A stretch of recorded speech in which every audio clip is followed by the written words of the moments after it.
पहिरियों doctor Mir Mohammad Sanjrani memorial cricket tournament काल जानी पीर ग्राउंड बरहून में थी गुजरियो, जंहिंमें कुल 9 टीमनि हिस्सो वरितो, जंहिंजे फाइनल मैच जियो भाजी क्रिकेट क्लब ऐं शेर 11 विच में थियो, जंहिंमें पहिरियां बैटिंग कंदे शेर 11 मुक़ररु 6 ओवरनि में 102 रन्स ठाहियूं ऐं जियो भाजी मुक़ररु ओवरनि में सिर्फ़ 70 रन्स ठाहे सघी।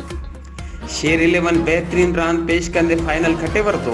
उन मौके ते इलाके वासियुनि वॾे अंग में शिरकत कई। आख़िर में बेहतरीन कारकर्दगी ॾेखारींदड़ रांदीगरनि खे इनाम ॾिना विया, जॾहिं त रज़ाक ऐं Fayaz Sanjrani man of the match tournament जो एज़ाज़ माणियो। HRJDA न्यूज़ ते इन वक़्त ताईं बस एतिरो ई। वधीक तफ़सीली ख़बरुनि लाइ विज़िट कयो असांजो YouTube चैनल HRJDA न्यूज़।